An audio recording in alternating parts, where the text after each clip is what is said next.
Welcome to the show Gold Squadron Gays. It's the podcast where two Star Wars loving gays talk about and review their favorite Star Wars content while also being gay as hell. I'm your host, Bradley Brower. I'm your other host, Charles Rogers, and I would love to express my appreciation and delight at Lucasfilm giving us the Andor release date 5 months in advance. They gave us this release date 5 months in advance. So now, Bradley, you and I, we have it on our calendar. Yes, we don't have to guesstimate. We don't have to move it around. We don't have to figure that out. It's on our fucking calendar. And to be fair, it was one of our two guesses anyways when they were going to drop it. So it's not that shocking to me that it's literally the day after Celebration or like right after Celebration's over. Like, I'm not that shocked because I'm pretty sure we said that my theory, at least on my end, was that they were going to give us the episodes at Celebration to watch. So I think it's going to be one of those things where it's like, let's do a panel, watch the first episode, and then it's going to be on Disney Plus on Tuesday the following week. Like, you know, I could see them doing that at least. My only other guess was May the 4th. So the fact that we got it 2 weeks before that is not really that messed It was up one or the other. Yeah, I'm just delighted that we fucking know. I'm just delighted we know because on a producing side of things, you guys have no idea how far ahead Bradley and I schedule these things. And also the schedule is constantly shifting. At least half of our pre-production meetings are always about, okay, what came out that we have to switch the schedule around for where we're going to go. But it also helps to know where we're going to go and what's on the itinerary so we can sort of plan and move things around. Right. So I'm delighted. Before we dive into the content of this episode, because it's going to be a pretty long one, I have something that I want to say with regards to everything currently happening around us. This is just sort of off the cuff, but it's something I feel that I want to reiterate at the top of the show, and that is, I do want to look back at kind of what the mission statement of this show is, why we are making this show in the first place. This show, to me, is a show that celebrates media by challenging it and by poking at the parts of it that are good and trying to figure out the parts of it that don't work. It is inherently a show about celebrating that media through all of that. I take our media analysis very seriously, but I always try to remember that we love Star Wars. And we love what the franchise is, and we love what the franchise says. And on this show, we also want to create a space that is inclusive for other points of view, other groups of people that are not necessarily Bradley and I being cis white men. I won't say hetero because it's literally in the name of the show that we are not. Now, are we going to necessarily totally succeed at this all of the time? No, because again, we are two cis white guys. But it is important to me that on this show, anyone feels like they have a seat at this table. And the only people that don't have a seat at this table are the people who disagree with that previous sentiment. I think that with what's happening in the country and the world and broadly in fandom spaces right now, I think that stories are going to be very important moving forward. And particularly stories about hope, about perseverance, and about community. That Star Wars is a mythology. And when we talk about it as a modern mythology, I also think too about what the purpose of mythologies was, why we created them. Humanity created mythologies because they felt scared and afraid, and they needed something to give them an explanation or to bring them some comfort. And I think that's something we're all going to need going forward. And I also think that it's important that the voices that are amplifying and talking about these franchises and these stories are diverse voices. So the show is going to continue in exactly the form it is. Nothing is changing, but I wanted to reiterate right up at the top of the show, this is the mission statement of it. It is a media analysis show, but we want to celebrate it. And the only people who are not welcome here are people who think other people should not be welcome here. Fuck those guys. I don't want them. But everybody else,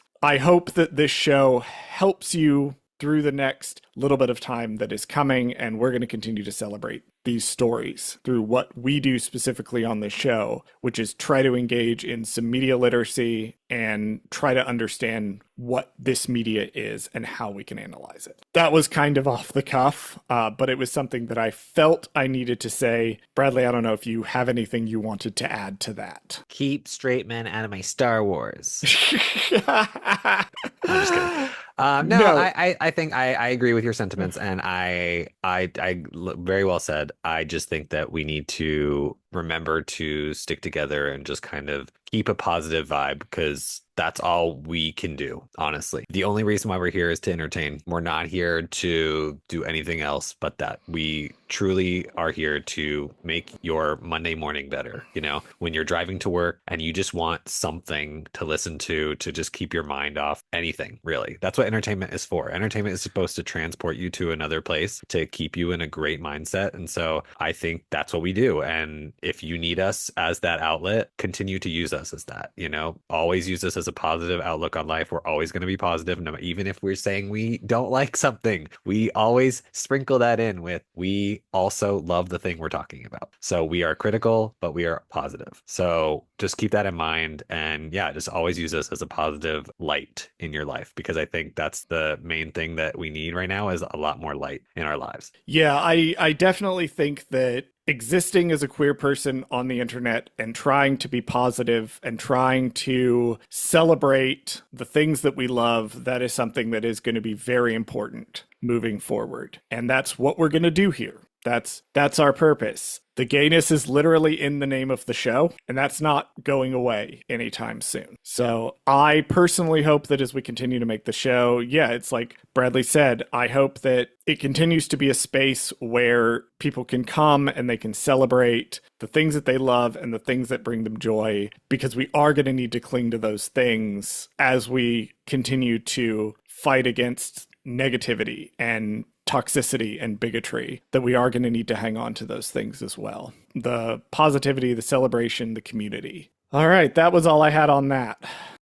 Anyway, let's talk about the Acolyte. Sure. All right. Bradley, what Acolyte episode are we talking about today? This week we're talking about the Acolyte episode 3, titled Destiny. On a mysterious planet, the tragic journey of two sisters begin. Charles, what's one thing you liked about this episode and one thing you did not? One thing I really liked about this episode was the ambiguity of it in terms of how the witches are portrayed within this episode, because I watched it the first time and I was like, hell yeah, Force witches. Then I watched it this time and I was like, oh, actually, even within this episode, there's some stuff that I'm kind of like, what are you doing? So I did like that a lot. I thought that they did a good job of portraying this Coven as different than the Jedi, but not without its own things that kind of made me side-eye it. And we are only getting their half of the story, which does lead me into my thing I disliked. I do feel like this episode is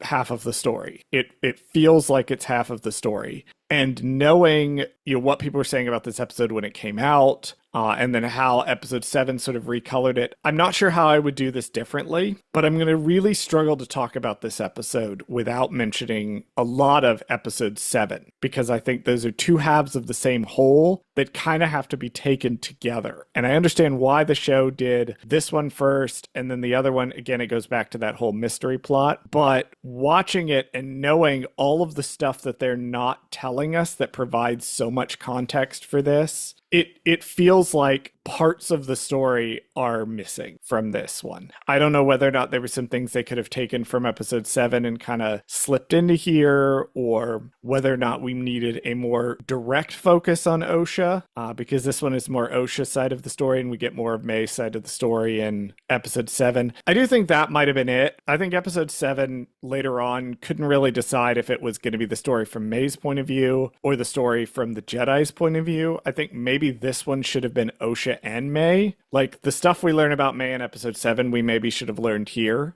And then episode 7 should have been the Jedi. That was the thing that I disliked upon the rewatch, I was like, I do see how people watched this episode without the context and went, what the fuck is going on? Bradley, what about you? One thing you liked and one thing you did not. One thing I liked, I actually did like getting the one-sided view. I think that Okay. I know this is shocking. We have like exact opposite We view. have disagreement. Look, I know. you and I are not always going to agree on everything on this show. Yeah, people who say that we do.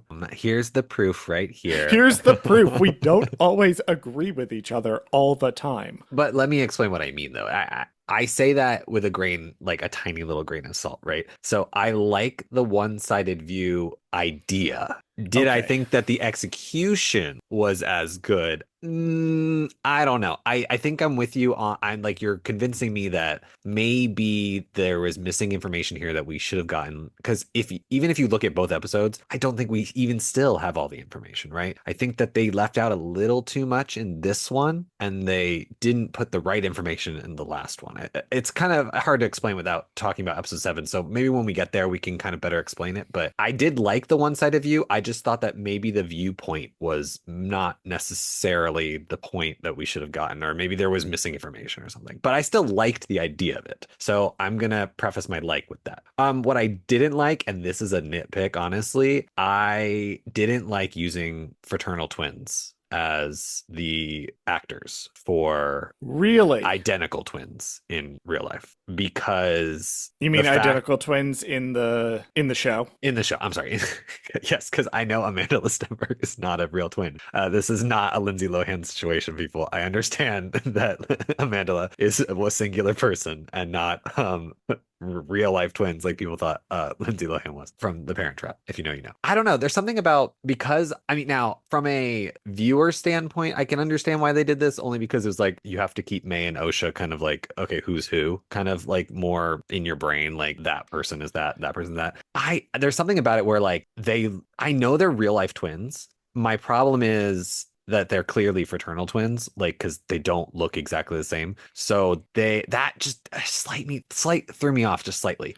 Again, that is an this the incredible nitpick. It's a huge nitpick. That's an incredible nitpick Yes. that they use the wrong kind of twins. Correct. That is my that's what I'm saying. I loved this episode. This was a great episode. So this is why I struggled to find something that I genuinely was like, and that was it. Just only slightly. It wasn't even that big of a deal. My only thing is that if Amanda happened to have like a sister or something that looked like vaguely like her, then I could see them like casting that person and then like, you know what I mean, doing like an actual fraternal twins thing. But again, it's a nitpick. It's not that serious. No. Yeah, and I can also understand from a production standpoint, child labor laws being what they are. That's why I assume they did this. Not for any other reason, honestly. Rather than doing that instead of having the same actor portraying all the kids in all the scenes. Or even finding identical twins that just weren't as good of an actors as these two young actors. Oh, these two are great, by the way. So I think that was part of the issue was I think they found these two. They were like, wow, that we have to use them because they're so good. And then they were like, well, child labor laws, it's really not a good idea to just only hire one of them because then we can only film for them for 8 hours a day, maybe, and then that's it. Like it's less 4 than hours. that. I was gonna say, it's what? Like I don't 4 even know the hours rule. a day. That I think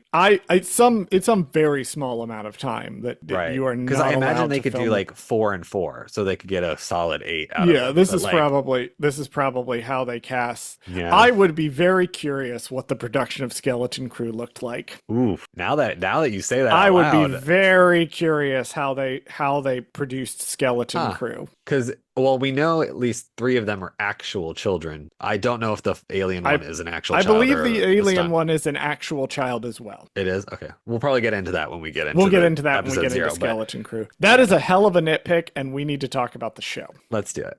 Section 1. 16 years before the story begins, on the planet Brendok, a young Osha meditates beneath a bunta tree. She briefly discussed with her sister May occasional aggression and Osha's tendency to wander off. Osha is hesitant about something called the Ascension. May assures her that it's just a ceremony. As they return home, they share a heartfelt moment, vowing to support each other as twins. Their connection is interrupted by a Zabrak, Mother Coral, who scolds them for leaving the fortress and emphasizes their safety. She escorts them back, unaware that a younger Jedi Master Soul has been observing. Brindok is new. We have never seen Brindok before. I just want to talk about here the warning signs in OSHA, because OSHA has some concerning things that she does in this first scene of the episode. We are introduced to her, and one of the first things she does is like force immobilize the little moth creature. And it's done much more sinister than when May does it, even though OSHA gets mad at May for doing it. It's much more sinister. And then May has the line about, like, you shouldn't be around the bunta tree. And OSHA says the tree is beautiful, but not dangerous. Okay. Right. She said something like, it's only dangerous if you disturb it or, like, you do something to it. Like, if you ingest, I don't know what the exact if you ingest was. it or something, but yeah. She's like, it's not dangerous as long as you don't interact with the tree or, like, you don't do something to the tree. So she's apparently okay with being in proximity to very dangerous things because she thinks she'll be fine if she doesn't mess with it. Right. Mm-hmm. The hints are here. The hints are here. The hints are here all the way from the beginning of OSHA's story. The hints are here of where this is going to go. I'm not going to say where it's going to go, but where this is going to go. And I find it fascinating that, like, I don't know what psychology this is, but where, like you said, she immobilizes the insect, then she lets it go. Like, it's not a big deal. She doesn't, like, harp on it. But then when May does it, she gets upset that May is immobilizing it. Like, oh no, don't abuse the animal or the insect or whatever, right? Yep. I don't know what that is meant, like, from a psychology standpoint. I know that has to be something. Like, there's something there where it's like, I can do things, but if someone else does them, then it's like, oh no. That's like you can't do the things that I can do, which are still bad. But I don't know. It's such an interesting look at psychology. I just don't know what it is. Yeah, and the twins already have a pretty complicated relationship that's we can see, even as evidenced from this early scene. And we're going to find out these are the only two kids in the entire coven. So they have only ever had each other. And we already see that, like, there's a lot more back and forth in this scene. Later scenes, OSHA's going to be pulling away and May is going to be much more aggressively clinging on. But in these early scenes, like, there's a lot more push and pull between the two girls. Right. And Mother Coral has arrived. Mother number one in this. I was going to say, before we get into Mother Coral as a character, let me tell you about the actors real quick, because we're going to talk about them, so we might as well bring them up. Yes. So let's start with our two young actors playing young May and young OSHA. So we start with Leah Brady is playing young May, and then Lauren Brady is playing young OSHA. Leah Brady is known for the film Violent Night with David Harbour, which is like some weird Santa Claus thriller horror thing, which, okay, I'm not going to go into that. That's an interesting choice. Look, Krampus is a great movie. I don't know what people are on about. So Krampus is a fan-fucking-tastic movie. Maybe that's a good film. I don't know. I haven't seen it, but I haven't seen Violent Night. I like to take every opportunity I can around the holiday season to remind people that Krampus is a great fucking movie. So back to Leah. Sorry. I Leah, love fucked up Christmas movies. Leah was in a fucked up Christmas movie, so good for her. She was also on an episode of The Umbrella Academy once, so that was interesting. And then Lauren Brady was most recently in the movie Trap by M. Night Shyamalan. Is that fucking Taylor Swift concert movie? Thriller movie, yeah. Fucking hell. She was like a screaming fan or something in that movie. So there you go. So those are the two girls playing young OSHA and young May. And then Mother Coral is played by Margarita Levieva. She is Levieva, I think. She is most known for movies such as The Lincoln Lawyer and Adventureland. She was also in the series on ABC called Revenge. She was in a lot of episodes of that. There you go. That's Margarita. So Mother Coral. She's also on the Blacklist. Oh, was she? Yes. Oh, there you go. So Mother Coral. I have things to say. Mother Coral. You have opinions about Mother Coral? So I want to start off by saying, first, she's a Zabrak. So that was an interesting... already, like, who is this person? Why is this person coming to them? Like, they're clearly not the same species kind of thing, right? So I'm already interested because I'm like, what this proves to us, at least in this moment, we'll find out later, is that the witches of Brendok are all different races. They're not just humans, or they're not just whatever. So they're all a bunch of different stuff. So Mother Coral being a Zabrak is also sickening look, by the way. She looks amazing. The costuming, makeup, everything. Love that. There's a lot of variety within the witches on Brendok, which this is one of those places I mentioned back in episode 1, like, you did not need to have all of these different aliens in this scene. I would disagree with that for the Witches of Brindok. I think the Witches of Brindok, the later lines will come in and they will talk about how the coven is meant to be a haven for people. So it does make sense to me that it would be much more diverse. Correct. Which I do like because, previously all we've known from witches, right, is that it's just Night Sisters. It's really It's always the Night Sisters. That's always kind of really known. We haven't really known much about anything else. In canon, at least. Because we don't know a whole lot about the makeup of the members of the different Force sects in the Jedha and the Convocation of the Force. And these are words that mean nothing to Bradley now, but I will talk about them in another note later on. Gotcha. Yeah, so I just liked her look. I love the makeup. I thought she was an interesting character, and we'll find out later. Obviously, she's kind of like second in command, I guess you could say. Like she's in a way like I don't know. She's the wife of the coven leader. Okay, there you go. Yes, but she's very concerned about the kids' safety. And then Soul is creepily looking at them from behind a tree. And we'll come back to that in episode 7. Yeah, they kind of again, like you were talking about how they don't share a lot of information. This is one of those times where we truly did lack information in this moment in time, because the only other time we get the Jedi obviously is later on. So this tiny little bit where he's spying on them, and then immediately we'll talk about it in one of the other sections where they talk about what information that they have, right, from spying on that part. With regards to the Jedi, I did like that. My issue with not having enough information, I think, to form a clear picture is the May stuff. May and Quarrel and Anastasia stuff. That, again, not to keep harping on the point, I do think episode 7 tried to have it both ways, to where it wanted to be May's point of view of the story, but also the Jedi's. And I do understand the logic of having this one kind of be Osha's point of view. Right. Of the story, but because episode 7 didn't commit to either being May's side of the story or the Jedi side of the story, that's what had this one feeling a little stripped bare to me. Like it was missing parts of it that would have made it a little easier to understand, I think. Section 2. May and Osha return to their mountain fortress with Mother Coral. They ask for spice cream, but Coral initially refuses as punishment. However, Mother Anastasia arrives and overrules her. In a private conversation, Coral expresses concern about Osha's boundary testing and mentions the Jedi's closer presence. Anastasia dismisses the worry, believing their coven remains hidden. At a coven meeting, Anastasia teaches about the Thread, a mystical force connecting all things. She demonstrates its power, effortlessly overcoming 2 followers, and explains that the upcoming Ascension ceremony will showcase even greater power. Osha and May bicker, and Anastasia uses the thread to push them to the ground, reminding them of discipline. She challenges the twins to practice their powers. May deflects Anastasia's telekinetic push, receiving praise, while Osha hides behind her, prompting Coral to warn her to show more effort. Do you remember back in episode 2, Bradley, and Chimera was eating that cookie? And I told you to make a note of that cookie, because we were going to bring it up later. Same cookie. Same cookie. He's eating the spice cream that we see here. Got it. Mm-hmm. So what is spice cream? It's a cookie. Hold on. This is the thing Charles didn't research. Star Wars spice cream. There's an actual recipe. There's a recipe? Oh my God. Okay, wait. I need to know that for sure. Yes, there is an actual recipe, and I'm going to tell you what's in it. Good Lord, there's a lot in it. It's made with cinnamon, ginger, allspice, cloves, a lot of butter, cream cheese, and then the spice itself is made with ginger, ground nutmeg, salt, vanilla extract. That's a lot. And edible flowers. That's a lot of spices. They're called spice creams.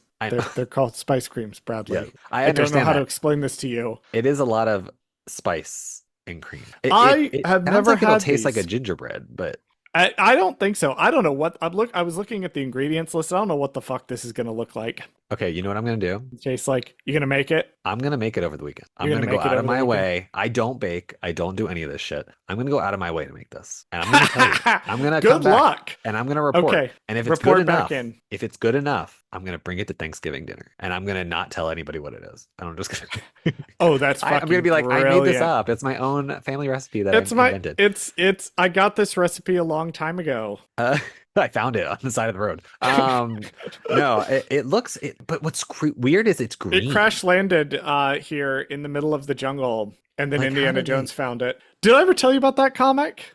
No, what? Have I ever told you about the ridiculous? So, listeners may be surprised to learn that there was a period of time in which Star Wars did not take itself that seriously. And it used to publish like these Star Wars Tales anthologies. And it would have a mixture of like comics that were within the story, but it would also do like fun little what ifs and non-canon stuff. And this was not as serious as it is now. And one of the stories they did, no joke, the plot is that the Falcon has a hyperspace disaster and crash lands in the jungle on Earth. Han Solo is killed. And then hundreds of years later, Indiana Jones finds the Falcon, and it's still being guarded by Chewbacca, who's like How the fuck old is a Chewbacca? Bigfoot. Well, he's 200 and something currently, and he's like a middle-aged Wookiee. Okay. I don't know if I like this. No, it was a weird-ass fucking comic. It was an utterly weird-ass comic. Star Wars What If. Look, they had infinities. Star Wars infinities. That was literally a thing. Okay. I love when Bradley gives me these looks, these like dead-eyed, confused looks, just like the one he's giving me right now. Bradley, do you want to talk about Mother Anastasia? Yes. Let's talk about the actor who's playing Mother Anastasia. Jodie Turner-Smith is a British actress. She made her feature film debut in the film Neon Demon. She is also known for her television roles in the TNT series The Last Ship and the sci-fi series Night Flyers. And most recently, she has appeared in the Apple Plus series Bad Monkey, which I have not seen, but apparently it just came out, so there you go. She is also known for being in the comments of the Dark Side Divas TikToks, which was a very cool thing to see. I did not know she that. saw some of their TikTok. Yep. Well, awesome. If you are not following the Dark Side Divas account on TikTok and you are following us, go do that. Go fix that. Yeah. You will understand some of the jokes that I make a lot more. Yeah, Mother Anastasia is here. And we also see, I love this about this scene, is that we already see that there are extreme parenting differences between Mother Coral and Mother Anastasia. They have radically different ideas of how these kids are supposed to be raised. Yes. Now, is this a radical difference in just opinion, or is this like a cultural thing? Because obviously Mother Anastasia is more human, and then Coral that is an Zabrak. excellent question, because that raises the question of did these women grow up in the coven? Or yeah, there's a good point, is Anastasia and Coral's backstories might have been different, because yeah, if Coral grew up like on or around Dathomir, or in another situation, that also could inform the parenting style. We just don't know. We know that Anastasia is taking more of a gentle hand, and Coral is trying to like get these kids firmed up, right? To be more, I not necessarily don't want to say like aggressive. It's very tough love. Yeah, like, kind of. Yeah. It's an interesting difference. I again would like to have more information on these characters and possibly novels or other things, because they're very interesting, and I'd like to know more about them. Where's my Coven novel? Well, and also I think too, one thing with regards to this that we're going to also find out later is that there's a power imbalance within the relationship, because Mother Anastasia is also Mother Coral's religious leader. Correct. And that's definitely fascinating, because I was also under the impression the title of Mother is also their religious title as well. That's what I thought, but yeah. No, they're the actual mothers of these twins. Well, yes, but is it not because they're also in a coven, they refer to them as mother instead of brother, kind of thing, like it's like or sister. Yeah, that raises interesting questions. Again, we just needed more information right? about these. Yeah, but it's fascinating. They explicitly identify Mother Anastasia as the leader of the coven. She is the one in charge. She has the little swirl mark on the middle of her forehead. She is the one that is in charge. And so I find it really interesting that when they're having this discussion, the parenting differences that the two have between how should we parent these kids, what's the best way to raise them, also have to reconcile with the power imbalance within their religion. Correct. But then why It's would you so refer weird. to them as mother Bradley, their name I think that you're spending too much time trying to work out the hierarchy of this of a coven? very specific witch coven. More information, More Lucasfilm. Give information, us please. more Well, stuff on Coven. it seems like the ranks are just based on IMDb, which not a very good source, but it's what I have. It Mhm. seems like the ranks are mother, scout, ensign, and elder. I don't know why ensign is here, but that seems to be the rank. So we do know explicitly that Anasea is in charge, and Coral has been deferring to Anasea as Correct. the person So who is in she's at charge. least the leader for sure. Yeah. And she's also not sitting idle. They're spying on the Jedi. Yeah. There's I guess, Coral says something along the lines of like they're watching them or they're doing something to pay attention to what their movements are. Yeah, they're watching their movements, but they've now lost track of them. And they think they've moved further inland. And Anasea takes this as a sign that, oh, everything's fine. They've moved away from us. Everything's fine. They don't know we're here. Everything's fine. We're going to keep going. It is mentioned, too, that Osha running away is a pattern, which what we Classic. know of her in episode 1, she left the Jedi. She's a runner. She's a runner. She runs away from if she doesn't want to be in a situation, she runs away from it. Okay, so I want to talk about this scene where they're having the instruction and Mother Anasea is outlining their philosophy. And basically what the witches believe is that the Force is a thread that you can pull on, that binds you, that you can influence to an extent. That's an interesting way of looking at it. And I don't want to invalidate it because it's also not a wrong way of looking at it. Like, you can interpret the Force that way. Everything the Force is interpreted through how you choose to interpret it. Right. And they have chosen to view the Force as a thread, and also that clearly impacts their doctrine and how they behave. Right. She says like something along the lines of like it's like something that you can bend and move to your will. It's not necessarily something that you control. I guess it's kind of hard to explain. Like she says it's like something that like you can manipulate it, but it's not necessarily under your control. That makes Right. sense. You can't like command it. You can't force it. Right. Play on words there. I didn't even realize I did that. Well, it's also interesting too because during the High Republic's Phase 2, so about 300 years ago, I'm going to be very careful about this so as to avoid spoilers.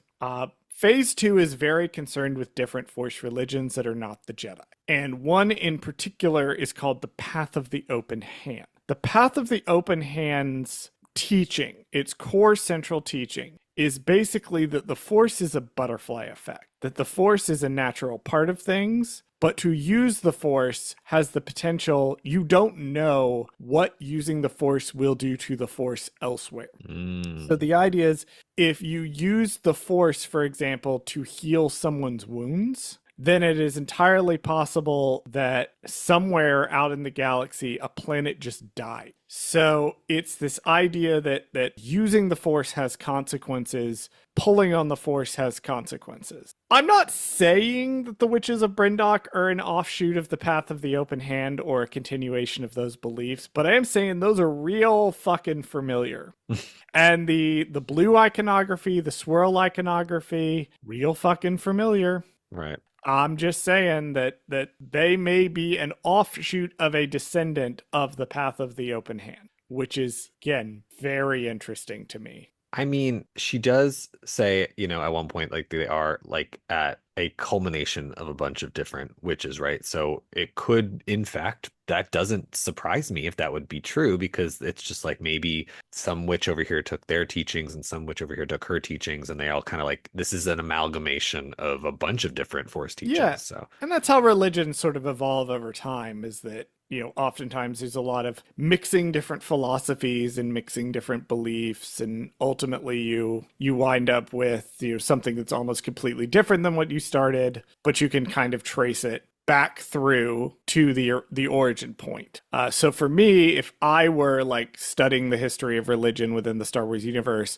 I could make a pretty strong case to trace the Coven on Brindok back to the Path of the Open Hand. They also mention for the first time in this scene the idea of another one of their core tenets, which is the power of two being stronger than the power of one, and the power of many being stronger even than that, which is, again, a very interesting philosophy. Like, It's almost a collectivist philosophy, which is an interesting mirror for how I think it's an interesting mirror for how the Jedi do it, because the Jedi are all about like service to the many. Like their whole thing is like, well, we're going to go out and help as many people as we can or protect as many people as we can. The Coven on Brindok is more to say it's a power thing, that when we band together as a group, we are powerful. And it's interesting how that philosophy has come from persecution and from exile, whereas the Jedi, as we will see later, are very entrenched in the laws of the Republic.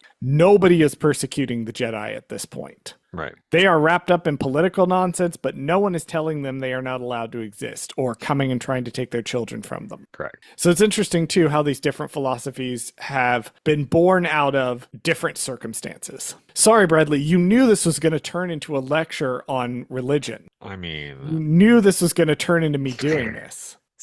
I was going to say, speaking of lectures, it keeps going. Speaking of lectures, teachings, it does keep going. But oh no, there's a weird noise somewhere and they go to investigate. Put a pin in that. We'll come back to that. Yeah, we later need on. to put a pin in it, but I do want to point out this is one of those things that you were not necessarily talking about, not having enough information in the episode, but I feel like this wasn't as clear about what this situation was. It was clearer to me when they turned the subtitles on. Oh, okay. See, when I turned the first time I watched it, I overlooked this scene. Yeah, like a lot. And only paid attention to it when I realized it was supposed to be an indicator that something else was going on. When I turned the subtitles on, and it specifically subtitled the noises, I was like, oh, okay.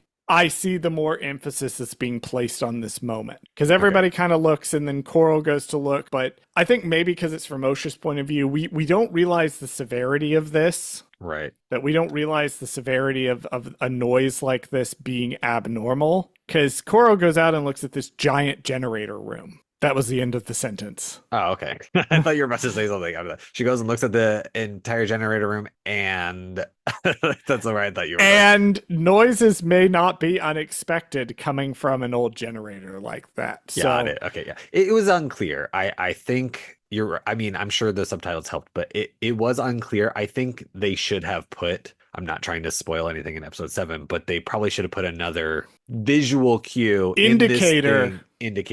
Correct. In this part that showed us why there was even a noise to be made, even if it was just for a second, just to kind of like make it make sense. Or a shaky cam POV shot could also have accomplished the same thing of someone hiding. Exactly. If we suspected or knew that someone was hiding up there. Correct. I think you're right. That might have made this moment land stronger. A lot of my criticisms of this episode are not necessarily this episode did this in a bad way, but like we could have put more punctuation. We could have used an exclamation point instead of a period. I agree. On the end of this sentence. Section 3. In their room, Osha and May discuss the Ascension ceremony. Osha doubts becoming a witch, while May insists it is crucial for their identity. Anastasia explains the ceremony requires facing fear and self-sacrifice, illustrating the power of many over one. She warns Osha the galaxy may be unwelcoming to women with their powers. Later that night, when preparing for the ceremony, Osha desires personal space, while May insists they are one. Osha is curious about the galaxy beyond Brendok, while May believes everything they need is home. So yeah, it turns out Osha's pretty scared of Ascension, but May embraces it. So she's scared of this kind of commitment, and May is all gung-ho for it, which I think is going to be interesting to look at as this episode progresses. I wish they would have done, I don't even know how you could do this without literally showing them growing up their whole fucking lives, but I don't know if I buy Osha's hesitation, only because like I haven't seen anything that would determine her like questioning this. Like if she's been raised since birth, the same as May, essentially. I don't know why Osha has this like distinct fear of Ascension or something like that. If that's just something they've always been grown up to know that happens at some point in their life, unless they're just now finding out about it very recently and it's something they did not explain them to be finding out about recently, because that would make more sense to me. If you had told me, oh, they just found out like a week ago that they're about to do this Ascension thing because the planets are finally aligning and blah, blah, blah, blah, blah. Like, I guess this is supposed to be some kind of like symbolism for growing up or, changing and becoming an adult. Well, so it's something that it takes a little bit for it to become clear what the rite of ascension is that it seems to be not just the rite of ascension to the coven, to join the coven, because they're already members of the coven, but to ascend to taking a vow of leadership. That it's not just you're part of the coven, it's now you have increased responsibility. That's true. Yeah, we'll get into it in the next section, but I think you're right. It's more just a leadership role. It's not necessarily it's symbolic, but I mean, there is clearly we'll get into the mystical part of it, but I think it's more symbolic than it is anything else, which I There's don't some stuff understand. going on here. Yeah. For sure. And I do think that the one thing that they did set up really well is Osha's a runner. She runs away from things that she is involved in. And it is especially true if she has something else that she can fixate on to run to. Right now, she's just broadly trying to run away because she's just that type of person. So I think it's really interesting that they're being set up in this way for the rest of this episode. I do want to just read my next note verbatim, which is Osha and May's get along shirt. Okay. The scene where Mother Anastasia makes them like hold hands and tell each other they love each other is so parent. It really it's is. so parent of kids. Especially when they let go of their hands. And she's like, no, keep your Nope. hands together. Give 'em back, give 'em back. You're going to tell your fucking sister you love her. Right, exactly. And Anastasia also has a really interesting line here too, where she talks about the galaxy is not a welcoming place for women like us. There's a lot of hints in this episode and the next episode, or the episode 7, that the witches have faced some sort of persecution somewhere prior to Osha and May being born. And I would love to know what that backstory was. That has led story we need Coral really to be so like this and Anastasia to be so like this. That it's also interesting too, because going back to the moral ambiguity of the witches that I mentioned that I like so much, two things can hold true simultaneously. That the witches of Brendock can be people who just want to live their lives and do their thing, and also be doing some really kind of weird magic that we don't quite know the consequences of and what they're tapping into to do it and how dangerous it might actually be. So these two things can hold true simultaneously. Then we have the scene with Osha and May, and two really interesting things when they're getting their like hair done to do this ascension. I think it's interesting that Osha is like, she wants things that are hers. She wants like her own choices. She's showing a sense of possessiveness early on, which is not necessarily an inherently bad thing, but she is showing that she's chafing at the idea of not having the possession of things that are hers and specifically hers. Knowing where she's going to go and how this is not going to work out as a permanent arrangement with the Jedi, I think it's interesting that she has that element to her character so early on. Well, it's also not surprising because she goes to then say, or her or May says something along the lines of like, we're the only children. Yes, around. I was going to bring that up. And then the two women that are braiding their hair, like, look at each other. They look at each other in like a weird way, like awkward. Yeah, kind of weird. But also that is an important thing, is that May and Osha, neither of them have been able to healthily socialize with other children. Right.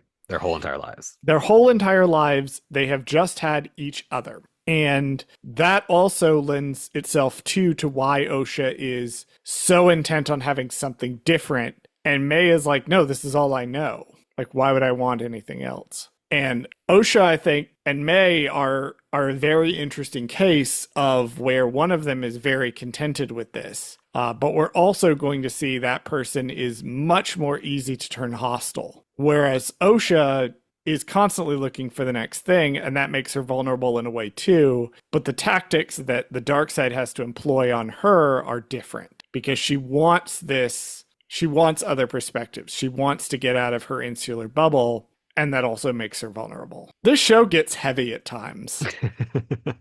I love it. I do.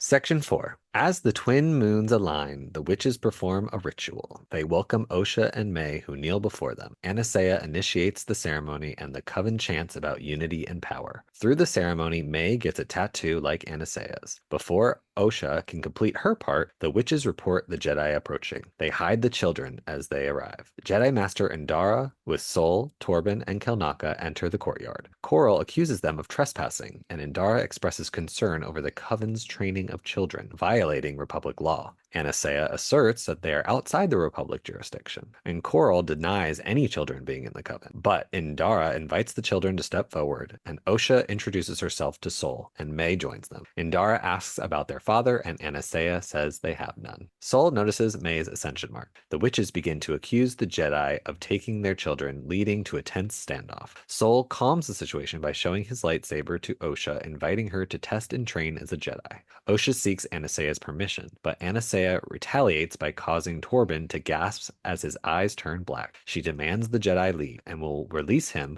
if they do. Indara asserts that Osha's right to test, leading Anastasia to reluctantly agree to send Osha and May to the Jedi encampment the next day. The moons are really cool. I love the moons because I love how they're gradually moving closer together. And also they're in the logo for the show. Right, which if anybody didn't catch that before, there you go. Those are If you somehow missed that. Right. I love the moons. I love how they're kind of a play on the twin suns, right? Like it's like the opposite. It's like, oh, these are moons instead of the suns. I didn't even realize that. Yeah, so it's like darkness versus the light versus like there's so much symbolism there. I can't go into all of it, but I just feel like that's what it's trying to do. I just want to read my next note verbatim, and I apologize. I have to read this as I wrote it because I wrote it, realized what I wrote, and then had to stick with it. So quoting myself here, is that an evil hole? I hate you. But the answer to that is yes, that is an evil hole. Maybe that's an evil hole. We don't really know. We never find out. Is that an evil hole? A question that I ask many friends when they introduce me to their boyfriends. Okay. No, my point is that the hole that the pit that they're having this ceremony around, that we see the witches like performing their rituals at, is very reminiscent of the pit on Octo in the sequel trilogy. I was going to say it's almost the same idea. The only difference I would say is that there's not a lot of emphasis on the pit. Like they don't like go out of their way to be like, go in the pit. There's something coming out of the pit. It seems to just come from the ethereal. Around. Well, yeah. They have that shot. It was in the last section, but I'm bringing it up now. They have the shot of the witches like conducting a daytime ritual at the pit. Oh, okay. So I'm wondering if that's a visual cue that the witches are kind of playing around in some dark stuff. My problem is it's not explicit enough. You know what I mean? Clear. It's not clear that whether or not what is this, because the pit, it's unclear if the pit actually has any power of itself, right, or whether or not there's power around it, or if it's just a ritual site. It might just be this is where the ritual takes place. I think if they had made it more explicit and then like there was like clearly like magic coming out of the pit, or there was like lights in the pit, or you know what I mean? Like it was some kind of cauldron-esque thing, like I could understand it. The problem was it was just kind of there. There's nothing that explicitly says that it does anything. It just, so I have to, by context clues alone, I have to just say it's just a ritual site. There's nothing inherently evil or interesting about the pit because they don't focus enough on the pit. So especially when Anastasia does her little magic or whatever, you can see the purple mist or whatever it is just comes out of the ether. It doesn't actually come from anywhere. So I don't know. I would like to believe that maybe there's something about the pit that's inherently evil or interesting. But if they had made them like stare into it, and then like Osha got scared or something because she heard a voice or something coming out of the pit, then I could understand. But like they don't really do that. So it's a pit. I wonder if this is one of those things that like they put in there in the design and they were like, well, if we get more seasons, maybe we can delve a little more into it. Like this is a thing we can use later. Maybe, as it currently stands, I am left with the question of whether or not this is an evil hole. I'm inclined to agree with you. I think the pit is just a pit. I think it's just a pit, yeah. I think that there's nothing in here. Unless they end up doing a story at other point in time or something that explains the pit as something else. They might reveal it as an evil hole. Who knows? I also noticed this time around, and I didn't notice it the first couple of times, that Mother Anastasia's "I'm leading the coven" mark is at the center of her forehead, and May's is offset. Mm-hmm. I think that Osha's was supposed to be offset on the other side. I think so. But It's they very much never a yin finished and the yang ritual. thing. Yeah. Yeah, they're trying to do two halves of a whole, which is we're going to find out what the twins are later on. Right. We're going to learn what they are in episode 7. Two halves of a whole does make sense. And I don't know. So the tattoo in itself, is it just a mark of like this is just a tattoo? Like there's nothing inherently magical about this tattoo, right? I It's don't just, believe there's anything inherently magical about okay. the I think it's just a the ceremonial mark, right? It's a ceremonial mark that denotes leadership. Okay, that's what I figured because Because no one else only has Mother it. Anastasia has it. Right. That's what I Yes. figured. Yeah. Okay. Okay, that makes Yes. more sense because it just seemed odd that she did it. Also, when you say that hers was directly in the center, now I know why May's is on the side of her head because obviously they were trying to do like a half and half thing. However, in a jokingly way, I was like, Mother Anastasia, you can't center her tattoo mark in the middle of her forehead. You can't like aim, like you can't get You it right missed. there. You You missed. The Force missed. And in The joking Force was way, I like, said that. you can't get them all. Right. We are not going to talk about every single actress in the Witch Coven. We're going to talk about 2 that I wanted to highlight just okay. because I think they're cool. One of the actresses who is portraying one of the witches is Abigail Thorne. Do you know who Abigail Thorne is? We've mentioned her on the show before. Did mention mentioned her in episode 0. Yep. If you're not familiar, Abigail Thorne is a YouTuber who is quickly making a name for herself as being the actress that you cast as a trans woman in genre fiction. She is in this as one of the witches. She is in House of the Dragon. And she is also in Baldur's Gate 3. So big nerd things in the year of our Lord 2024. Abigail Thorne is in them. And she is a trans woman who is just here. She is part of the coven. Absolutely nothing is remarked on about it, which is awesome. She's just sort of there. So good on them for casting her. Also, she's a very good actress. Do you remember her in House of the Dragon? Did you watch season 2? No. She was... I'm critical of season 2. I didn't like it as much. Her episode was one of the best parts of the show. I mean, I'm sure at some point I'll finish it. I watched, I think, the first episode. Yes, she's in the show and she's very good. So I wanted to shout her out as just being here. And also she's in fucking everything. I really thought she was going to be in the Veilguard, but I haven't found her. Oh. Loads of trans characters in the Veilguard. No Abigail Thorne yet. Anyway, the Jedi show up. I do want to bring up the degree to which the Jedi are tied into Republic law. I thought you were gonna say the degree at which they tried to hide the children, which was not. Oh, they did try to hide the fuck out of the children, but they did not do a good job. She goes, hide the children. They step behind their sisters, I guess we'll call them, and that's it. They don't go. You didn't hide them all the way in the back, or you didn't even bother to take them somewhere else. Like take them to their room or something. Like sneak them. Well, they couldn't have. The Jedi throw them in the pit. Showed up at me. Put them down in the evil pit. Put them in the pit. Put the children down in the evil pit until the Jedi go away. Right. Oh Lord. I love it.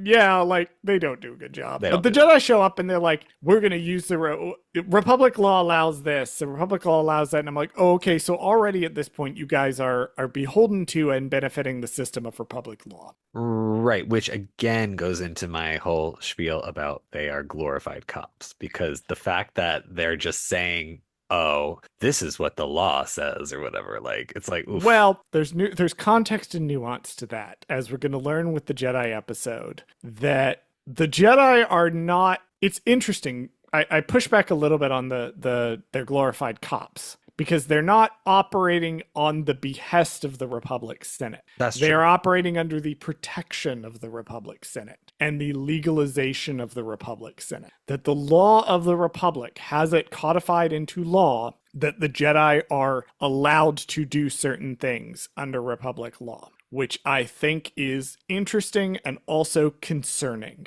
that the Jedi are allowed to do this. Right, because you were getting into a weird territory of Indara's like, you're training children, and that's illegal. But why is the question? Because it's like, this isn't your religion. This is a private place that's outside jurisdiction of Republic law. So And she why does even it brings up, matter? like, NSA even brings up, Brindok is not part of the Republic. Right. So yeah, why are you here? First of all, you're trespassing, which I think Coral says. She's like, you're trespassing on our property, which they broke into the castle, the fortress, by the way. So Oh, yeah. Yep. they're They're already on the not allowed to planet. be here. They already on the planet, and they're not Right. supposed to be. They're already broke into the fortress. They're not supposed to be there. And now they're like, well, under Republic law, regardless, we have the right to test potential Padawans. And they'll get wishy-washy with us, like, oh, well, the kids, don't have to be trained as Jedi unless they agree to it. And like, there's this weird moment that I like for its weirdness. Like the fact that it is contradictory is why I like it, where Indara tries to get too aggressive and then steps back and she's like, we have the right to test these kids, with your permission, obviously. Right. And that's why I'm like, which is such a weird attempt to, like, at least on the surface, weird attempt to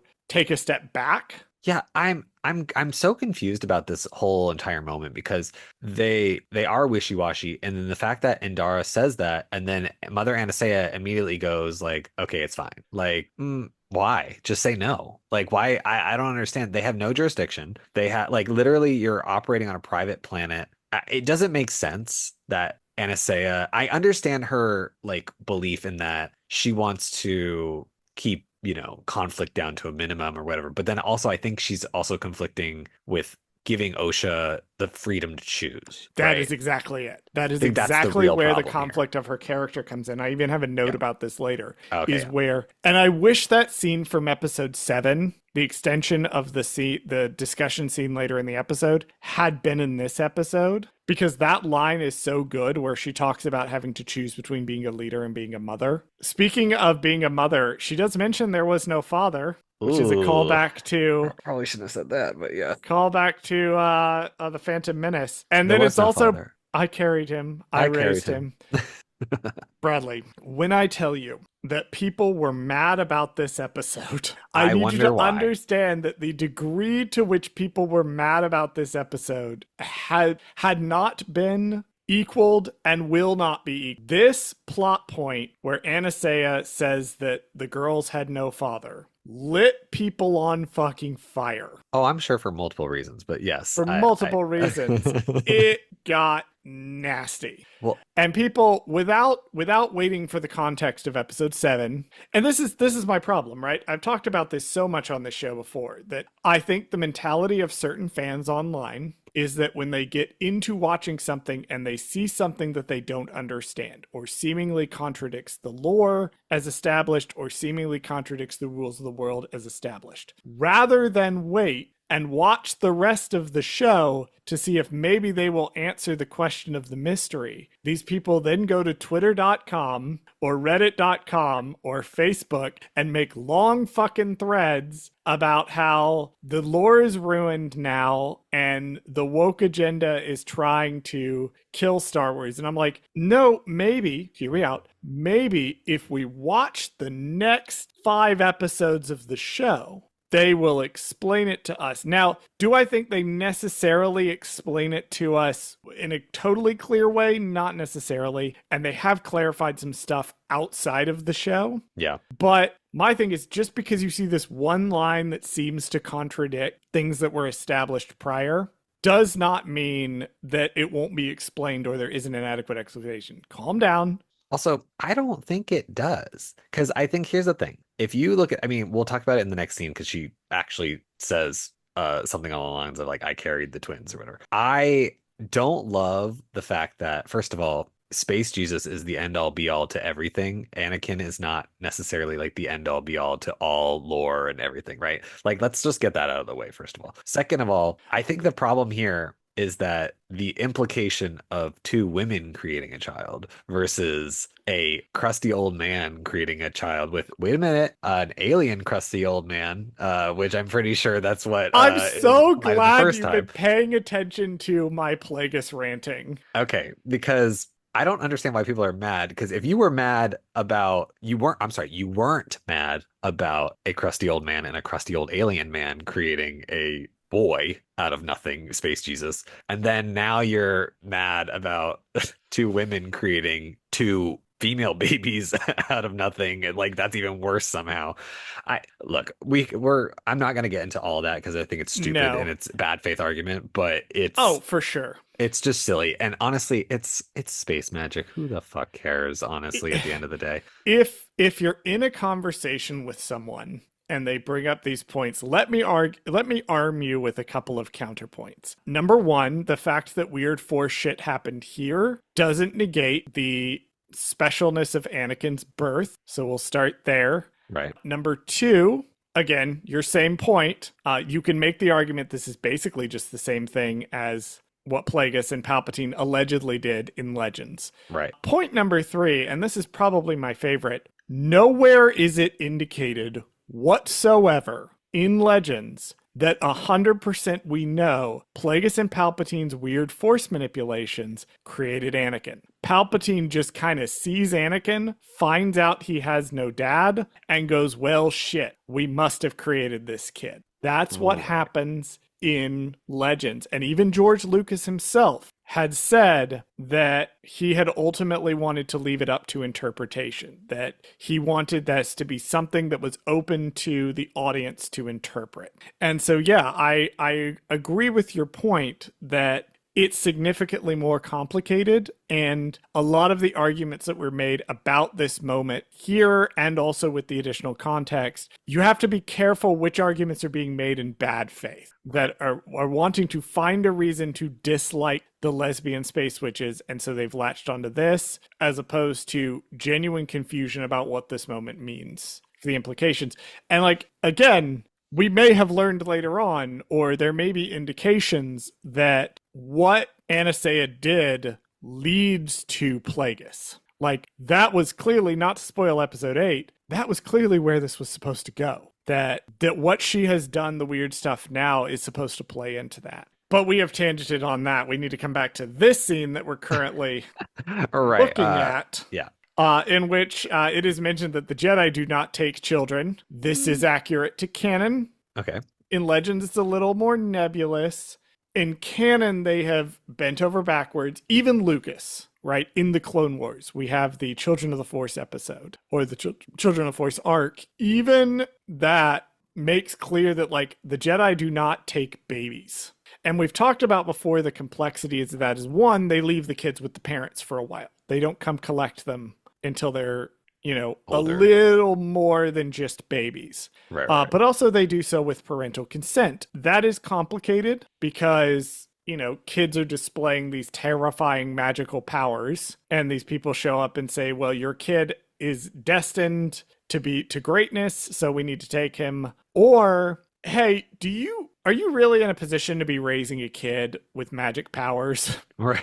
Because the magic powers will fade over time. But in the meantime, it's going to be harder to provide a good life for your kid. And we are specialized to be able to do that. It's a complicated situation. So the Jedi may really believe that they don't take children. But also they're kind of taking the children here. It's messy. It's so messy. It's so messy. And I want to talk about Soul because he is the biggest offender of this section, because he does. Okay, first of all, the whole name of the game here is de-escalation. And then Soul goes out of his way to get out his lightsaber, I guess, to show Osha. Like, at first it seems like, oh, this is going to be a bad thing. He's going to draw the lightsaber. He's going to draw it. But then he, like, shows it to her. I'm like, did you really think that was, like, a necessary thing you needed to do in this moment? It was pull out your literal weapon of death, like, to show a child. Kids fucking love lightsabers, man. I know. He seems hyper fixated on recruiting her. And it's weird to why. We'll find out in episode 7. Maybe we'll find out later, but maybe we'll find out in episode 7. It's weird. Why he's hyper fixated on these kids. But right now, yeah, it feels like, because Soul is taking the lead on this, it feels like he is speaking for the entire group when he tries very hard to recruit Osha. Right. And that's just how it's perceived in this scene. I also want to talk a little bit, speaking of Osha's attempted recruitment, I do want to talk about the idea of culture and counterculture with regards to these kids. So what we're seeing with Osha being offered essentially another path, and she becomes like hell-bent on this path immediately. Right. Immediately. What we're seeing is that May is someone who is more inclined to honestly fall in step with the people around her. May is much more impressionable immediately, to where you tell her this is a thing that you are part of, and she goes, yeah, okay. Which is, I think, how Darth Teeth was able to recruit her so easily. Yeah. He made a point and she joined. Osha really wants to go against the predominant culture around her. She's more inclined to the counterculture. She's more inclined to the opposing narrative. So when the opposing narrative is the Jedi, she becomes hell-bent on that. When the Jedi are the prevalent culture, she becomes dissatisfied and leaves them. It's just interesting how this is written with regards to their characters. Do you have anything about Torben? I have nothing about Torben being taken over because we're going to talk about him at episode 7. Okay, good. Okay. Yeah, I will say though, right here, it doesn't seem as nefarious here, right? Like, or it does in the sense that she's taking control of his mind. She's holding his mind hostage. Right. Yes. Now, episode 7 does a little bit more to elaborate on this section, so we'll save it for then. And I do think that they do overlook this section very easily without any like provocation whatsoever. They don't even mention this really that much. They're just kind of like, oh, she's holding him, then she releases. It's not they don't make a big to do about it. Episode 7 makes this a big to do, and makes a bigger I can't deal wait to than talk it is about in this this later. episode. Yeah, this is by far the most fucked up thing that Anastasia does. Yeah, because I love it. We will find out in episode 7, she is not just holding this kid hostage. She is actively planting seeds that are going to be a problem later. To try to, Anastasia is not as like gentle and peaceful as she appears in this episode. Yeah, they did a really good job, I think, in this episode, portraying her as this very calm, collected leader or whatever, who's just like, oh, I just want my kids to have ice cream and stuff. Like, it's bravo. Section 5. Anastasia meets with the Coven. Coral suggests killing the Jedi, but others fear provoking the Republic. Anastasia proposes letting the twins take the test to satisfy Osha's curiosity. Coral protests, fearing they'll lose the girls, asserting her maternal bond. Anastasia counters that she created the twins. Elder NASA suggests the twins intentionally fail to keep them within the Coven and avoid conflict. The next morning, Anastasia discusses the plan with May and Osha. She advises them to fail by telling the Jedi the opposite of their true feelings. May warns that passing could mean the Jedi will take them from their home, and Anastasia warns Osha may desire to be a Jedi now, but such desires could shift. So I hate to say it, Coral's not wrong here.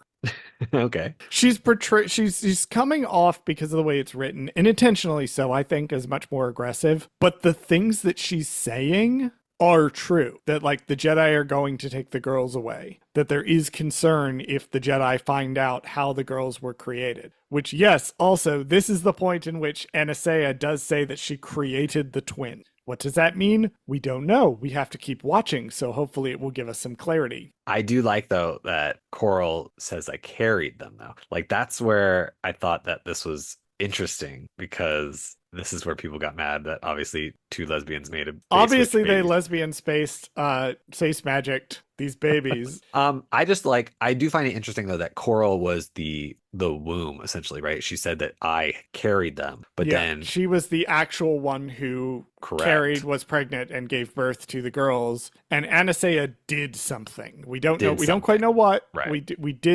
We know that she did something. Correct. Also, it's this thing about human alien like partnerships in the Star Wars universe is traditionally the kids tend to default to human. I was just about to bring out the fact that clearly there's no DNA aspect here. This is clearly magical because they don't have any kind of Sabrak features whatsoever. Well, and also too, it's like, again, human and alien kids, when they are biologically able to reproduce, tend to default to the human. Looking at you, Jason Syndulla, who, yes, in the animated show had his little fucked up little green ears, but in live action, we don't know because we didn't see his ears. We don't know because we didn't see his ears, but he pretty much looks human with green hair. Green hair, right. which could Yeah. be theoretically died. We don't actually know now because they've never established whether or not We that don't was know. like, yeah, We don't because know that could just anything. be, anyway, moving on from that. The other person I want to shout out in this scene, I wanted to shout out Abigail Thorne, and I also want to shout out who is the voice of Elder Nasa, just because it's somebody we know Oh, very okay. well on the show. Elder Nasa is being voiced by Shelby Young. Oh, classic Shelby. Classic Star Wars voice actor. A lot of people were very mad about the kids boiling down complex topics to simplistic screaming about good and bad at each other. And I think there's 2 points that I want to raise in defense of this scene.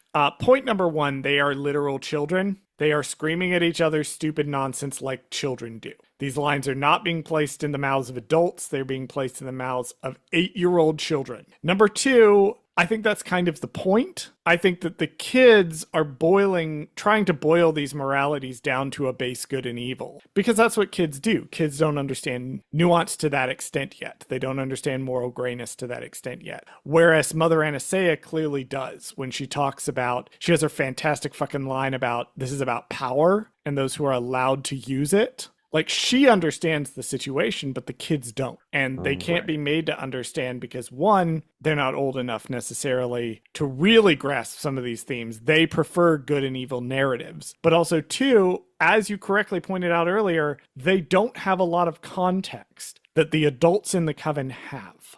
Right, yeah, because the fact that Osha immediately sees the Jedi as good or whatever, she doesn't have any evidence to support that fact other than she just believes it to be true. Like, Correct. there's nothing, there's no context clues. Her family, honestly, the Coven, if that, has failed to teach them about the dangers of the Jedi. They just haven't gotten to that lesson yet. They're not old enough or whatever. I don't think that necessarily it was the Jedi that cast them out, but they have not explained to them, here's what other Force sects there are, and here's one that's being controlled by the Republic or operating under the Republic that you might want to avoid because XYZ. That hasn't come up clearly in any kind of conversation up until this point. And the fact that Osha is immediately going, well, this is my escape from the mundane or my escape from Coven life, which is all she really cares about. It doesn't seem that she necessarily looks to them as being all good. I think she's conflating it with escape. So she's conflating the Jedi with, I don't have to be a witch if I become a Jedi. It absolutely goes back to what I was saying earlier about Osha being drawn to counterculture. Right. She is being drawn to the alternative to the culture that she is currently in. And in this case, she is entrenched in the culture of the Coven, and she sees an alternative way out, and she chooses to take it. Or she wants to take it. And what's funny is Anastasia even says, like, hey, you might want to be a Jedi now, but you're not going to want to be one later necessarily, which is crazy because we know, obviously, that Osha inevitably does not become a Jedi and she quits the order, right? So it's funny how her mother was warning her, like, you're probably not going to want to do this later. Well, also, and she's at that age where kids are starting to explore. Like, Right. I want to do this, I want to do that. Not everybody knows they want to be a writer from the age of 5, like I did. Like, kids are sometimes going to explore these different things, like, I want to do this, I want to do that. It is, I think, part of why the Jedi choose to take children at a certain age before that, because then you don't want the Jedi to go to these kids that are 7 or 8 years old and that they're in these, because it is a lifelong commitment. So it's something that they want them to not make in the spur of the moment, kind of like Osha is making here. However, you can't really start training, at least in the Jedi's mind, you can't really start training Jedi as adults because it becomes harder to let go of your attachments. It becomes harder to let go of these things. So I also think this is why a lot of religious institutions, I'm not going to call any out in particular, but they are ones that I have previously been a member of, the particular denomination, have really liked to get kids baptized into their particular denomination around the age of 6 or 7, because they want the kids to be just old enough that it's kind of their choice, but also not quite so old as to be able to actually ask tough questions. It's easier to sell a binary morality to a 7-year-old. However, Bradley, Star Wars never makes any commentary on politics or religion. I don't think they've ever done that in the They've history of never Star done Wars. that. No, never in the history of Star Wars. George Lucas did not have commentary that he was making. Neither Star did Wars Dave is a Filoni vacuum. and the Clone Wars. There's Exactly. nothing. Star Wars is a complete vacuum. There is no social, political, or religious commentary that you can make on it whatsoever. It's a vacuum with fire and space. So there Yes. you go. Section 6. Coral and the scouts escort the twins to the Jedi starship. On the way, Osha admits she doesn't want to lie during the test, but May urges her to remember their promise. When it's her turn, Torben brings Osha aboard. He takes a blood sample and leads her to the testing area. During the test, Jedi Master Indara and Sol hold up images for Osha to identify. Following the plan, she gives incorrect answers, yet Sol asks if someone influenced her decision to fail. He shares his personal experience of joining the Jedi at a young age, empathizing with her sense of being different. He encourages Osha to make her own choice. Moved by Sol's words, Osha decides to become a Jedi. Sol acknowledges her decision, telling her it will take courage to share it with her family. After the test, a conflicted Osha steps off the ship, only for May to realize her decision. She angrily runs off. I love how Kalnaka is just like fucking hanging out. Okay, we'll probably talk more about him next week, but Kalnaka is probably in this whole entire situation. He's like, for right now, the only one not doing anything. Like he's just kind of the there. chillest motherfucking guy in this He is entire just crew. there. He's just there. And I promise we'll talk about who's playing Master Kalnaka at some point. Correct. The last We just couple haven't gotten episodes to a has good just been point kind of yet. popping up, but we haven't gotten to a really good point. I love he's just there, hanging He's out, just there. doing his He's thing. just a dude. He's not even participating in this nonsense. He's like, I'm gonna fix my speeder over here while you guys do all this nonsense. I didn't even ask to bring kids aboard to test them. That wasn't even why we're here. So I'm just gonna go over here and do this other stuff. Yeah, and a lot of the thing with this sequence is a lot of this sequence is colored by and kind of impossible to talk about without delving into episode 7, because like on the surface Indara and Sol are very simplistic characters. Indara is very cold, Sol is very warm. This is the vibe that they have. It's really hard to talk about what's actually going on in this scene. This particular scene, yes, because I think all we get from this side of it is just the testing. We don't really get anything else other than Sol being like, "Hey, I was abducted as a child too." Like, yeah. So okay, so let's talk about what he's telling her, right? Because I think this is relevant and interesting. So the thing that the Jedi are doing, the thing that they are that Sol is doing specifically to Osha to recruit her away from the Covenant to his side is. It is one of the easiest things to do to recruit someone to your side, and that is to validate existing feeling. People don't like to be challenged. Generally speaking, kids and adults, do not like to be challenged in their beliefs, and they especially don't like to be challenged in a way that makes it seem like previous things they've done or thought have been wrong. And so one of the easiest ways to get someone over to your side, or get someone to join your group, or get someone to see you as somebody that they want to listen to, is to say, no, everything you're feeling is okay. You just have to have the courage to say it. You have to have the courage to speak it. It's all okay. Anastasia is trying to offer Osha what I believe to be very reasonable advice, which is, you're 8 years old. How you feel is going to change as you grow and mature. Don't necessarily make decisions now that are not going to pan out in the long run because you're feeling a certain way based on the information you have. And Sol is coming in and saying, no, everything you're feeling is perfectly okay. You are right to feel this way. You are right to do what you believe in. When Osha doesn't have the necessary context to be able to make this decision. And even though Anastasia is going to ultimately side with Osha here because that's what Osha wants, that is the complexity of being a parent. I think I understand again with the context of what later episodes, what Sol is trying to do. This is really fucking insidious. Yeah, how it even reads on honestly, the surface. Even if you don't remember anything in episode 7, it doesn't feel good in this moment what he's doing. Like it doesn't feel right. It doesn't feel like, because on the surface level, like I'm sure when we first watch this, it looks to be like I'm sharing my story. I'm sharing my story, and I'm getting you to. We are conditioned to see the Jedi as the heroes of the story, and we are Correct. conditioned to see the moral lessons that a Jedi is imparting. We talked about this in episode 1. The moral lessons that a Jedi is imparting, we are conditioned to see those as morally correct. And what this show is challenging us to do is to reevaluate that with the context that the Jedi are humans and that they have human flaws.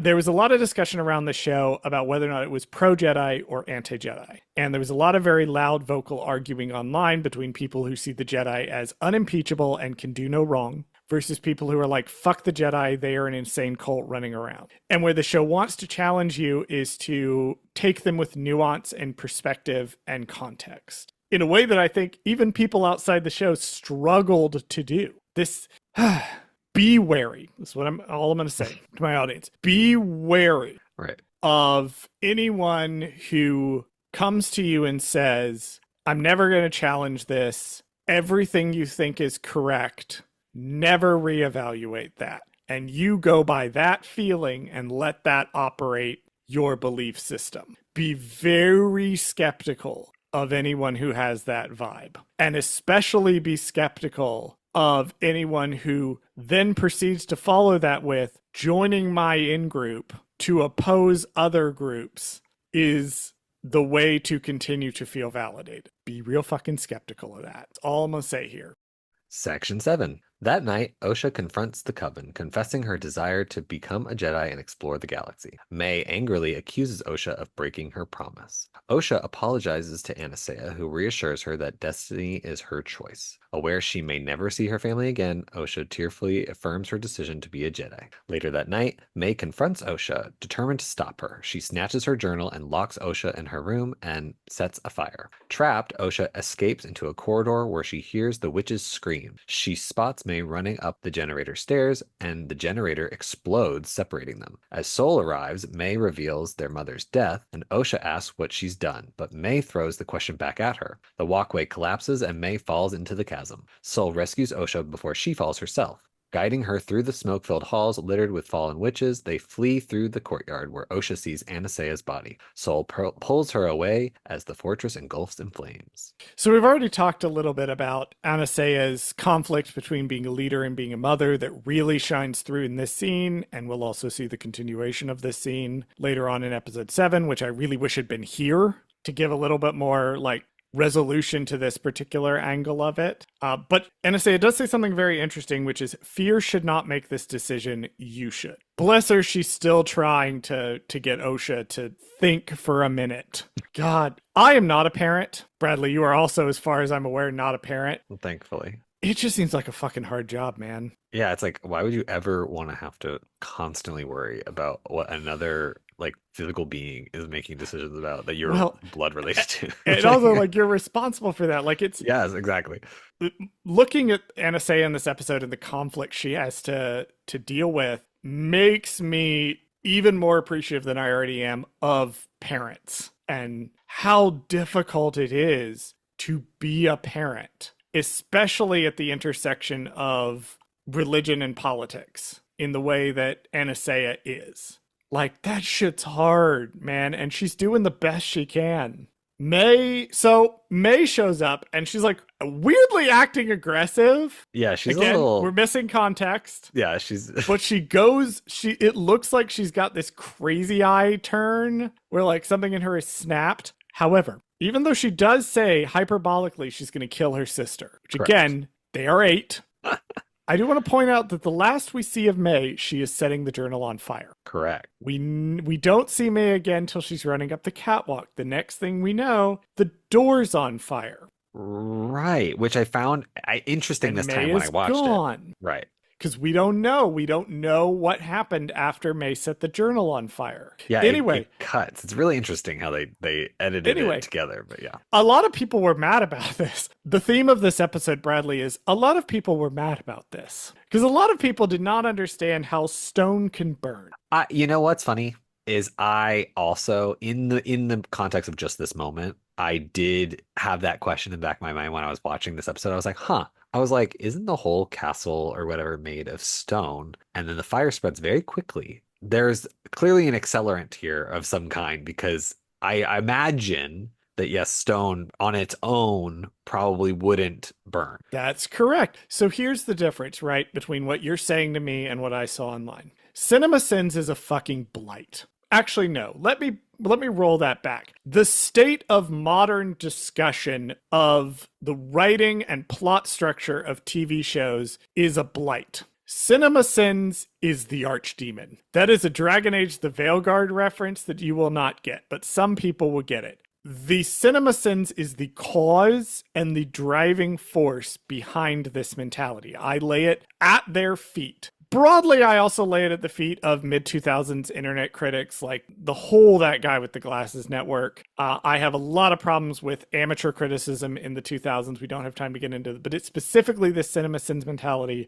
of trying to find mistakes or sins. Cinema Sins started as pointing out goofs and genuine plot holes of things that are never explained and don't make sense within the context of the narrative. And as the specter of capitalism took over them, videos had to get longer and more nitpicky. And so suddenly it's anything that is not adequately explained. Anything that requires us to suspend our disbelief is a sin now. Like, and again, that specific word, sin. And something like this, there is a difference between looking at this and going, that's a little weird that the stone is suddenly on fire now and running around, versus stone doesn't burn, this is bad. Star Wars bad, plot hole. Star Wars bad, plot hole, fire Kathleen Kennedy. Don't let gay people or people of color anywhere near Star Wars ever again. Because stone fire. Like the jump because stone fire. That's the level of fucking insanity on this nonsense. And I'm like... Yeah. It's pretty bad.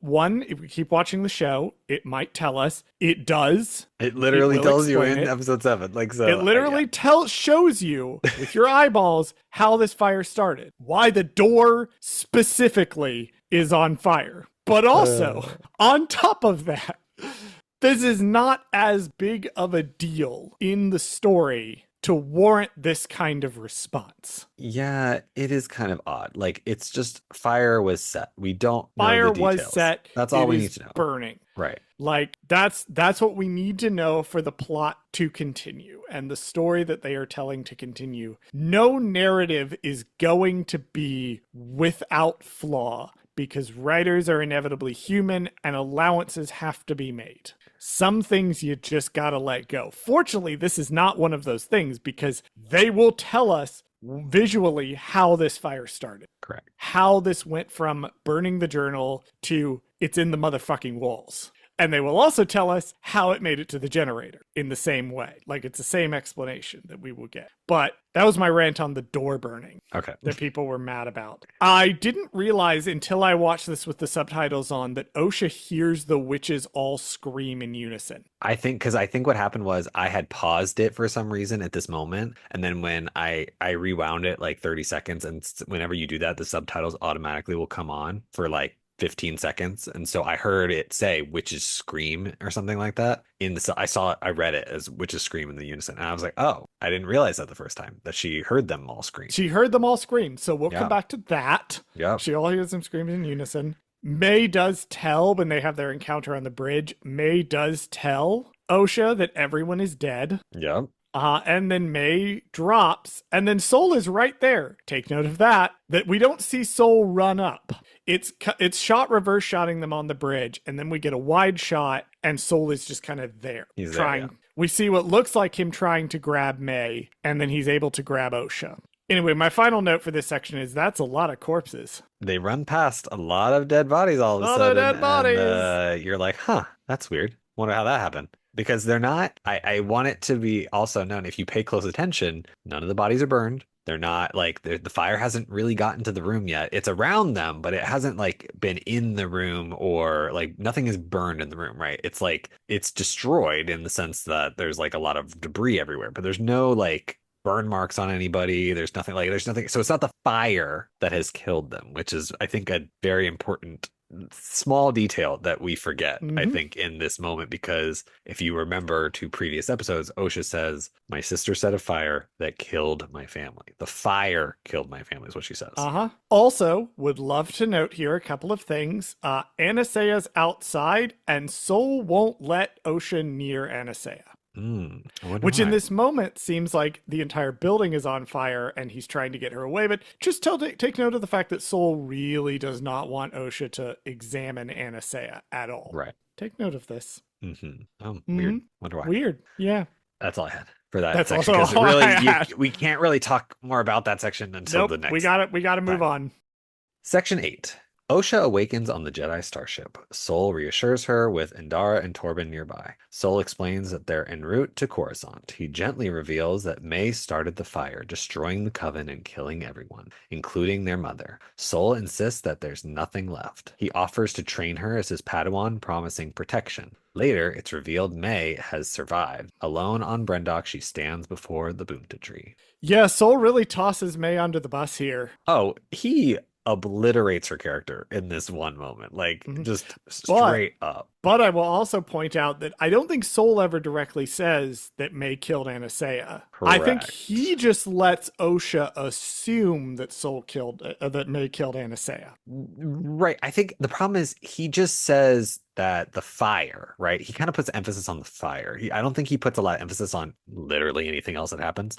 He just says May started the fire and then everyone's now dead. That's kind of like let Osha jump to her own conclusions. Like whatever she thinks happened is what happened because we can't go back. We can't look. We can't go, try to see if anybody survived. There's no need for that. We already know what happened. So let's not go back and do any investigating whatsoever. Make sure no one else is alive, May, and make sure that, evidence is gone. Like that we just let the fortress burn and collapse and it'll get rid of all the evidence for us. This is so insidious. It's like Jesus Christ. Like This is so insidious. Like, we can't talk about Soul yet.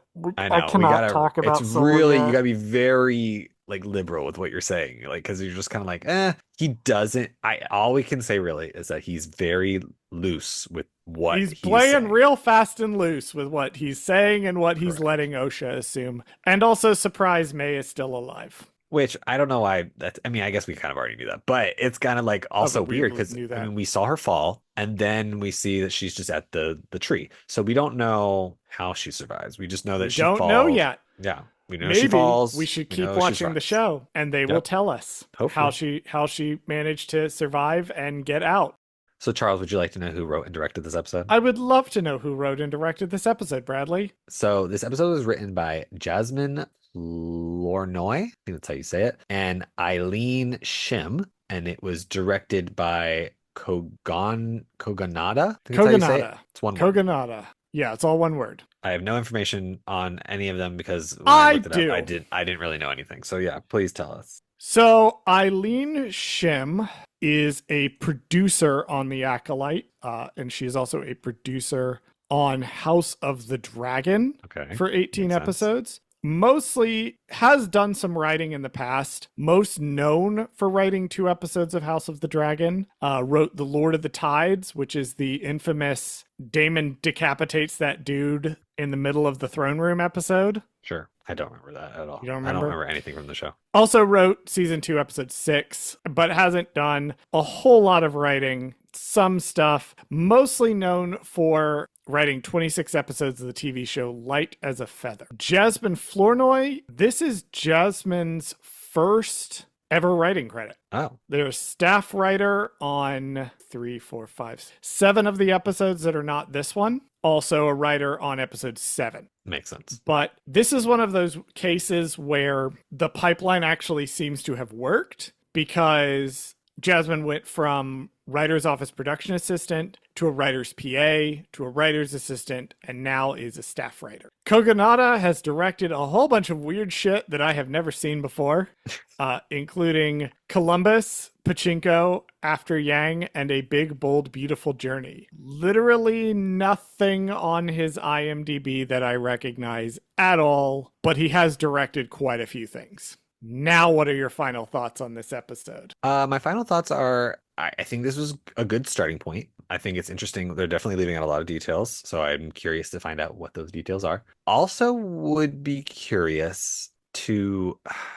This might be really weird or hard to say, but I think this would be an interesting first episode instead of the actual plot. I would be reminisced, or I would find it interesting to watch these out of order and Yes. watch this first. Watch this episode Ooh. first and then watch episode 1 and 2. I'd be curious if that would be something that would change the perception of the show in general. Like, just if you just move it, because you could theoretically move this to the front of the line. Would it change the perception, like, in a good or bad way? I don't know. I just think it would be interesting to watch out of order. If you watched episode 3, go 1, 2, and then Maybe 3, 7, 1, 2, 4, 5, 6, 8. or even edit together 3 and 7 for both I would perspectives. love actually to see an edit of 3 and 7 that flips back and like remove nothing, change nothing, Right, but just edit edit it in it all such a way together that in it's one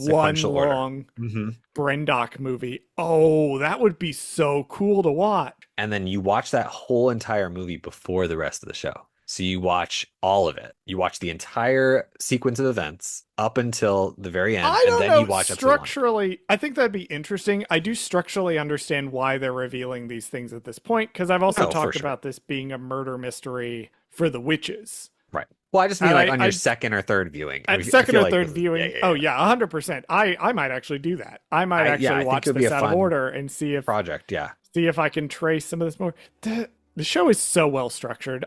It's so interesting. My final thoughts are that I love the moral complexities of the questions that this episode raises, and I also understand why Star Wars fans on the internet didn't quite get them. Because this was coming out week to week. I understand. Yes, I do understand this, and I also understand this in the broad. The questions that have to be asked are colored too by the things we will learn in the back half of the show. All right, next week we are talking about probably my least favorite episode, which is to say it's still good, but it's probably my least favorite. So Fair. Buckle in. This is the one I'm going to be probably the most down on while still enjoying it. But it is then followed by, God, my second favorite episode. All right, yeah, in context of a non-flashback episode, the next one after is my favorite for sure. 7 is my favorite, I think. Yeah, I would have to. It's hard to not. You think recording is long now? Wait till we get to episode 7. Fucking wait till we get to episode 7. There's a reason we aren't bringing guests on again for this one. It's just like Ahsoka's. We can't shut the fuck up. Yeah. Pluggables. Bradley does a bunch of reality TV that you can find on Peacock and Bravo. Please go support him. Their industry is not doing great right now, and you can do that by watching it on your favorite streaming platforms or on the TV. And those shows include such shows as Married to Medicine, Temptation Island, The Circle on Netflix, and Queen's Court, and some other ones I forget the name of at all times. You can also find me on the all queer High Republic TTRPG Star Wars podcast For Light and Dice. I also write gay thriller novels if you want to see me take a crack at a mystery story. You can find those on Amazon, currently only available on Amazon Kindle. I am looking at a wider release for them, but those are the Beach House Studios series, which Beach House is 1H. One word, third book is coming in the next couple of months. I don't have an exact release date yet, but we're getting closer to it. All right, Bradley, we made it through episode 3. Run the socials. Thank you for listening to this episode of Gold Squadron Gaze. Did Charles fuck something up? Email us at goldsquadrongaze@gmail.com to let us know. You can also find us on Twitter at @GoldSquadGaze, and you can find us on TikTok and Instagram at @GoldSquadronGaze. You can also find us on YouTube at our Gold Squadron Gaze YouTube channel, where we post full episodes of this show. Finally, if you liked the show, don't forget to rate us and give us a review on your favorite podcast platform. That allows other people to find our show. As always, thank you for listening to Gold Squadron Gaze, and we'll see you next week. Bradley's dog is having a mishap. This fucking owner went to get Starbucks, so he's fucking whining at me, and he didn't know he left, so he's freaking out. Okay. Your dog has very, very gay man energy. And look, his dad just fucking came back, so there we go. Jesus Christ.